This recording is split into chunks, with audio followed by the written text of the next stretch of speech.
الحمد لله الذي بنعمته تتم الصالحات وبفضله تتنزل الخيرات والبركات وبتوفيقه تتحقق المقاصد والغايات. اللهم صل وسلم وبارك على سيدنا ومولانا محمد وعلى آله وصحبه أجمعين. Puji beserta syukur senantiasa selalu kita persembahkan kepada Allah Subhanahu wa Ta'ala atas segala limpahan rahmat, karunia dan nikmat-Nya kepada kita semua. Di antara nikmat yang paling besar dari Allah untuk kita adalah berupa taufik dan inayat-Nya, seperti yang kita rasakan pada subuh ini. Allah telah berikan kita taufik dan inayat untuk menggerakkan hati dan langkah menikmati sholat subuh secara berjamaah. Maka mudah-mudahan nikmat sholat subuh secara berjamaah bersama-sama seperti ini terus Allah berikan kepada kita hingga akhir hayat kita nanti. Salawat beriringkan salam juga kita sampaikan kepada baginda Rasulullah sallallahu alaihi wasallam, kepada keluarga dan sahabat-sahabatnya sekalian. Hadirin jamaah sekalian yang dimuliakan Allah, ada sebuah hadis yang diriwayatkan oleh Abu Dawud dalam sunannya. Rasulullah sallallahu alaihi wasallam bersabda,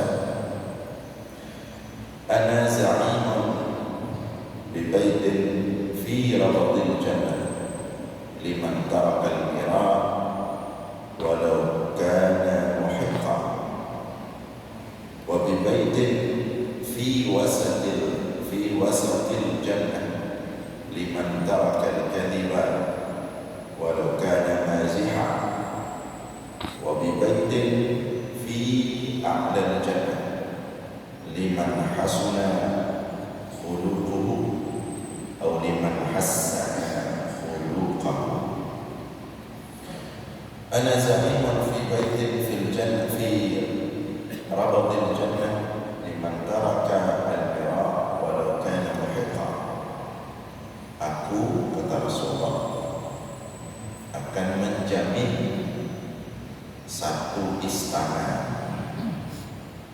di pinggir surga bagi orang yang meninggalkan berdebat, berseteru dengan sesama, ya, walau kana muhiqqa, walaupun dia berada pada posisi yang benar. Dan aku juga akan menjamin satu istana di tengah-tengah surga bagi siapa-siapa yang meninggalkan berdusta, walaupun tujuannya adalah untuk bercanda.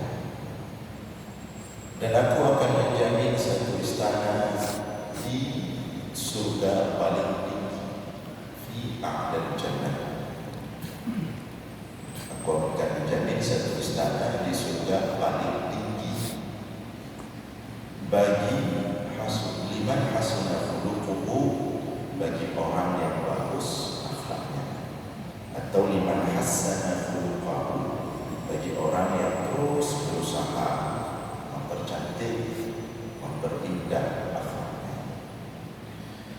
Jadi dalam hadis ini ada 3 poin penting, ada 3 poin besar. Yang ketiga poin besar ini adalah untuk menjaga umat. Tujuannya untuk menjaga umat sepeninggal Rasulullah sallallahu alaihi wasallam sampai hari kiamat, menjaga keutuhan umat. Yang pertama, Ana za'imun bi baitin fil jannah liman taraka al-mira walau kana muhiqqa. Aku akan menjamin surga, ada menjamin satu istana di pinggir surga. Artinya ada jaminan dari Rasulullah istana di pinggir surga bagi orang-orang yang meninggalkan berseteru, berdebat, walaupun yang dia berseterukan, yang dia berdebatkan memang benar, tapi dia tinggalkan itu demi apa? Demi menjaga keutuhan umat, demi tetap menjaga hati bersatu, demi menjaga maslahah yang lebih besar, masalih ammah, maslahah yang lebih besar, yaitu persatuan, kebersamaan, hati bersatu. Nah, kalau kita lihat atau dengan bahasa lain, poin pertama ini adalah sifat mengalah. Sifat mengalah. Jadi mengalah bukan tak adanya mengalah. Ya, salah cara mengalah kan? Ada sesuatu yang lain dan sama ya masak apa juga harus betul. Tetapi yang menjadi poin mahal di sini, poin penting di sini adalah mengalah bahkan saat kita kadang-kadang dalam kondisi tertentu kita benar, tapi kalau kita paksakan kebenaran itu akan terjadi mafsadah, kehancuran yang lebih besar daripada kebenaran yang kita perjuangkan itu sendiri. Contohnya mana? Contohnya kita langsung melihat Rasulullah SAW, dan banyak contoh ini dari Rasulullah, baik yang contohnya kecil maupun contohnya yang besar-besar, yang sakral-sakral.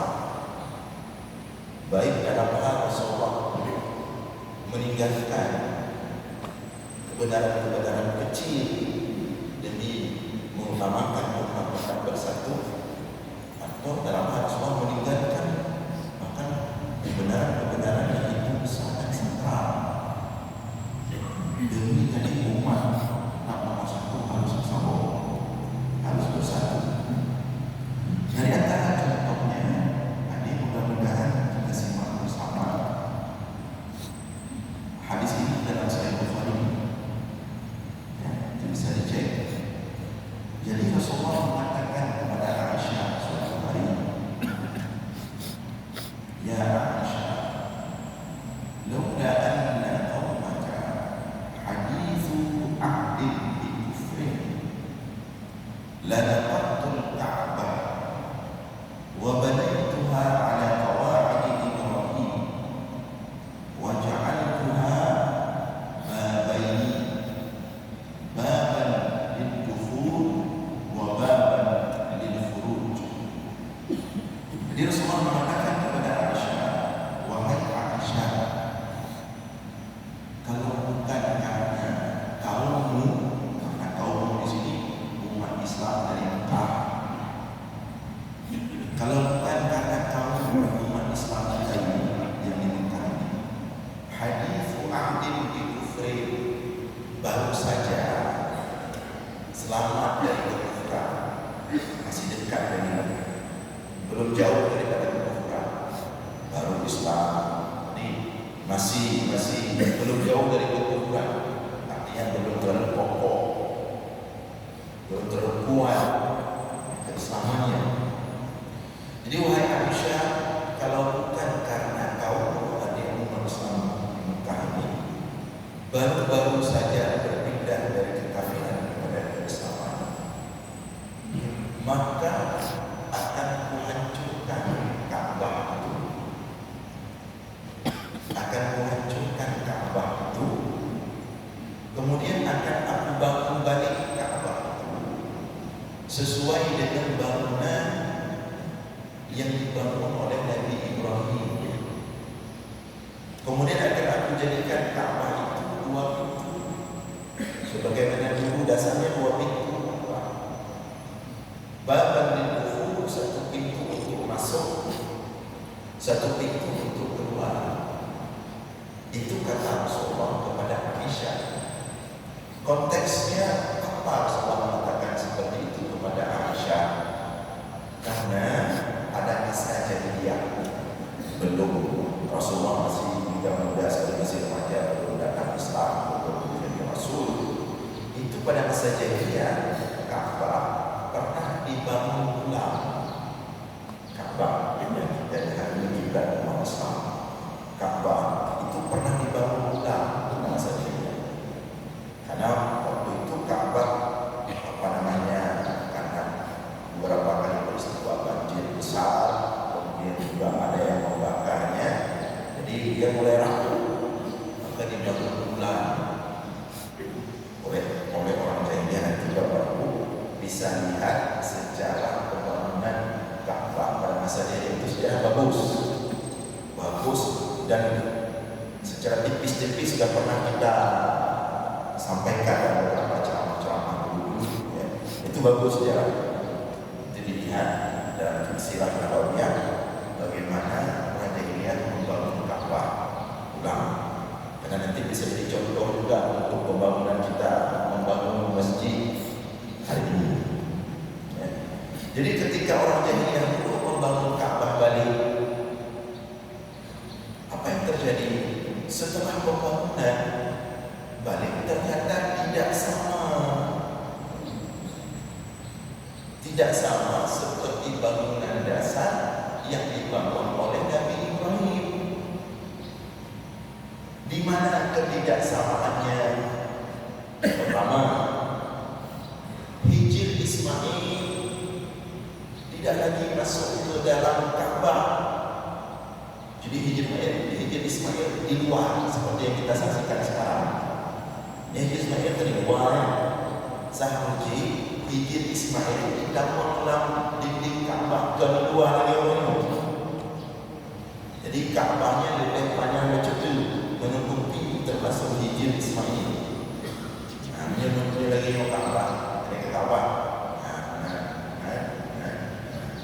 Hijr Ismail ni orang luar. Hijr Ismail, sehari Hijr Ismail, kita mahu kena masuki dinding ni baik kena dinding ni. Hijr Ismail dalam Ka'bah. Itu konsep dasar Ka'bah. Tapi oleh orang jahiliyah, Hijr Ismail itu dikeluarkan, dinding ni hanya menutupi Hijr Ismail, jadi tidak luar. Makanya hari ini kalau ada orang tawaf tidak melewati Hijr Ismail, tidak sah tawafnya. Karena Hijr Ismail itu bagian dari Ka'bah. Hijr Ismail sudah tempat para imam Masjidil Haram itu sholat sunat biasanya sebelum sholat wajib di Hijr Ismail. Dalam Ka'bah kira. Jadi orang jahiliyah ketika membangun Ka'bah ulang, Hijr Ismail itu jadi ditutup. Dan tidak ditutup. Itu yang pertama masalah. Masalah yang kedua, Ka'bah itu pada dasarnya pintunya dua, bukan satu seperti sekarang.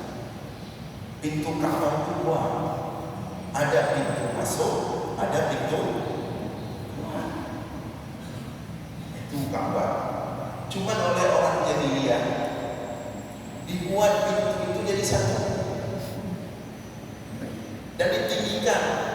Dasarnya pintu Ka'bah itu hadapannya. Pintu Ka'bah dasar ini sofa mata kita lebih dalam kira-kira. Tapi kemudian orang jahiliyah ketika membangun ditinggikan pintu Ka'bah itu dan dibuat satu juga, sehingga yang bisa masuk itu hanya orang-orang khusus yang tidak ada yang dalam Ka'bah. Kayak cukup presiden ini. Yang ada di presiden yang boleh ada yang dalam Ka'bah untuk jom Hajar Aswad juga yang badan dari ukur ke negara.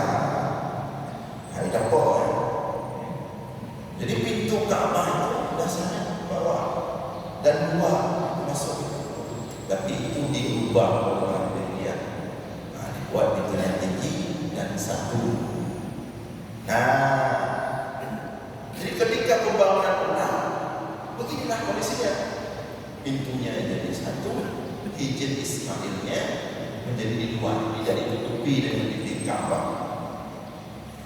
Termasuk Rasulullah itu bagaimana masalah-masalah remaja. Termasuk Rasulullah, beliau juga ikut berpartisipasi dalam proses mengangkat Hajar Aswad. Jadi ketika Ka'bah mulai dibangun, saat fondasinya itu sampai pada posisi Hajar Aswad, itu kan Hajar Aswad harus diangkat, ditaruh di tempat kita kecup selama ini Hajar Aswad bagi orang yang umrah atau haji. Nah, itu Rasulullah ikut terlibat dalam proses mengangkatan Hajar Aswad taruh balik di dinding Ka'bah. Nah,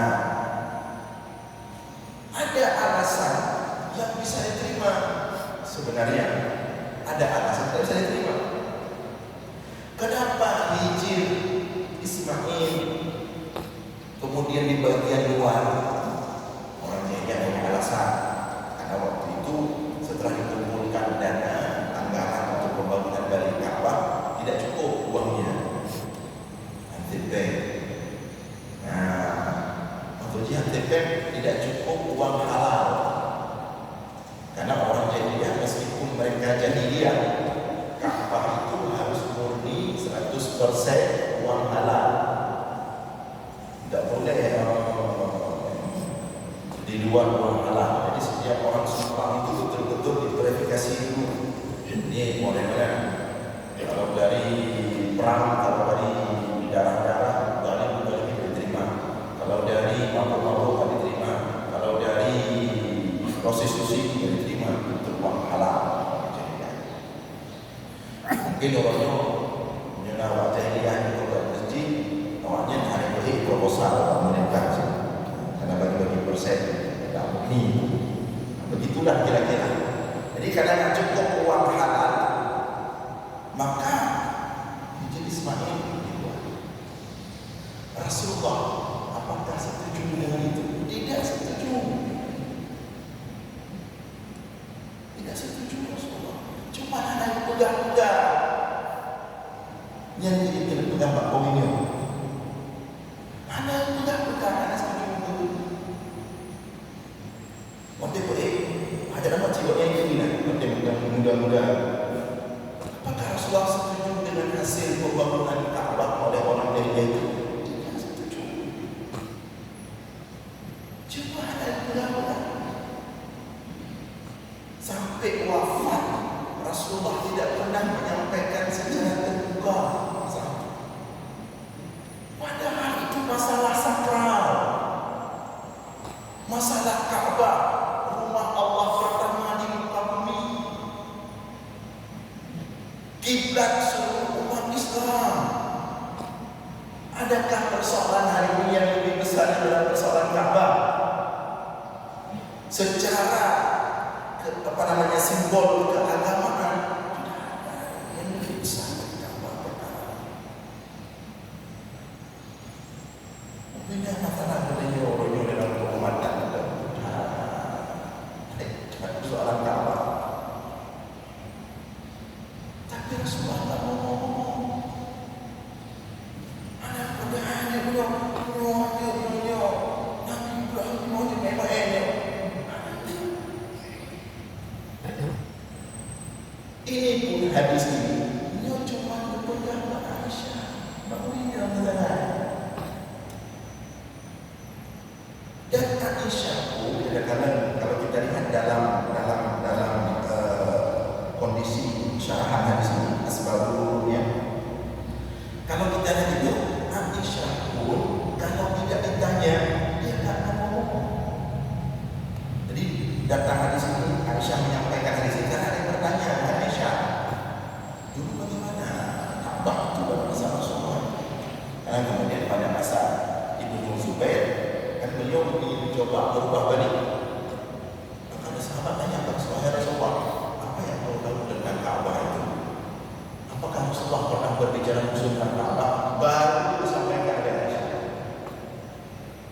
Baru Aisyah katakan Rasulullah pernah mengatakan kepadaku, kalau bukan umat Islam waktu itu masih baru-baru akan merokok balik Ka'bah itu yang dibuat oleh orang Yahudi yang salah itu, yang tidak betul itu, dan akan aku bangun balik sesuai dengan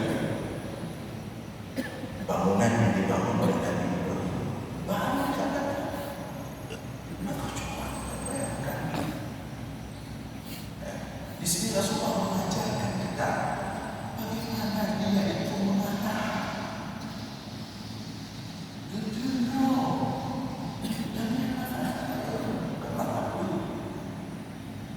Demi menjaga, menyebut hak Ka'bah baliknya Pak Wakilnya lagi. Wakil ketika Rasulullah jadi Rasul dan tunggu Ka'bahnya, maka itu akan membuat umat ketika itu terperanjat, terkejut, berpotensi timbul fitnah besar. Orang akan melawan Rasulullah. Karena Ka'bah itu sakral sekali, baik bagi orang jahiliyah, apalagi bagi umat Islam. Maka Rasulullah tidak melakukan itu. Demi menjaga keutuhan, demi menjaga persatuan, demi menjaga umat yang satu. Saya ingin selalu mengatakan kepada orang-orang yang tidak bahkan orang ini, orang-orang berilmu, orang-orang yang sehari-hari berdiri mengajarkan umat, memberikan ilmu kepada umat, perhatikan hadis ini, dilindungi. Tidak cukup kita hanya tahu ilmu kemudian serta-merta negara dunia ada terkadang sensitivitas juga. Karena juga undang-undangnya tak ada, undang-undangnya tak gelombang. Coba nanti kita lihat di sini, dilihat di dalam saya Bukhari, syarah ulama-nya, dan dilindungi pakai akal, pakai hati. Dalam konteks bagaimana Rasulullah mengalah demi menjaga persatuan umat. Menyangkut dayanya dari yang dayanya belum ada daya baca itu. Nanti ada daya kami, ada planning orang. Cok juga, beri buku, baca balik buku ilmunya. Yang berdaya ada masalah. Ini contoh. Makanya kita harus punya sensitivitas yang tinggi dalam hal menampu, dalam hal mempersatukan, dalam hal sayang kepada umat ini. Apalagi kita orang Aceh. Aceh itu sudah kenyang dengan konflik. Masalah dari kita itu dipecahkan dari masa jahiliyah, masa penjajahan Belanda. Penjajahan Belanda, canggihan lidah Belanda, canggih sekali senjata Belanda untuk merobohkan mental orang Aceh. Dan itu tapi bagaimana juga cara merobohkan mental orang Aceh? Ternyata bukan senjata yang dikirim, provokator dikirim, yang ahli memecah belah umat. Siapa dikirim? Senjata membunuh. Itu adalah kata perang Aceh dan yang damai meriam berbeda. Ibunya nampak belum perang lain dan lain. Kan itu dulu. Ada urusan belum Aceh yang mati Mayor Jenderal Gokde. Yang mati orang Aceh nanti berani kuas bawah. Dan begini senjata canggih. Nun anak kata kondisi Nabi dia tidak dua trek, tapi anak kata bertambah dulu. Cuma dia tidak buat. Ya, aku tanya pancing. Apa itu? Kita coba dulu. Kami barang itu dah ada orang dia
begitu dalam penggunaan makna dan mafasid sejak muqaddam ala jalbi masalah.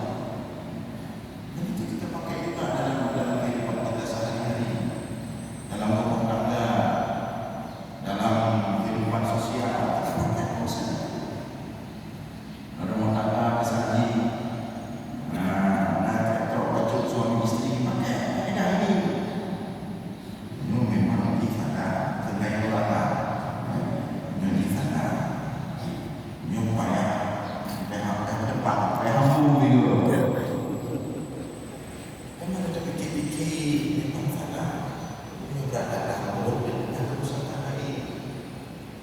Umpama merek yang paling jadi tadi punya dah aku kalau merek belum kok waktu baru dipakai ini dengan betul kamu bang benar ya kamu baru kamu ini hanya memakai pada dekor kamu pada kopi itu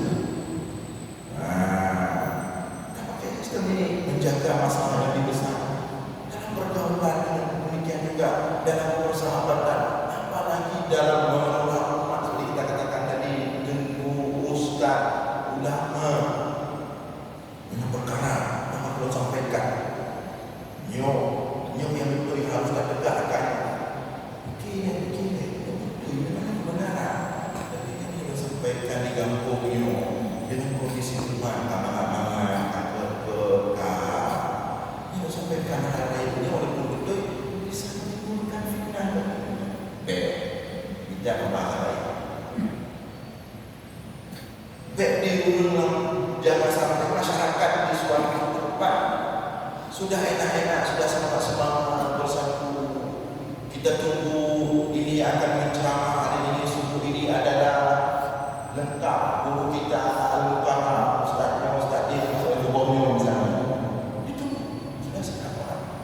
Mana yang sudah meninggal itu? Kakak ini tidak boleh.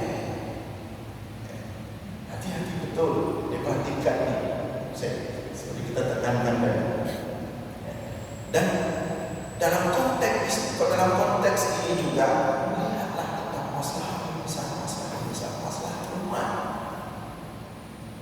Bila saya betul-betulnya karena kita sendiri, karena kelompok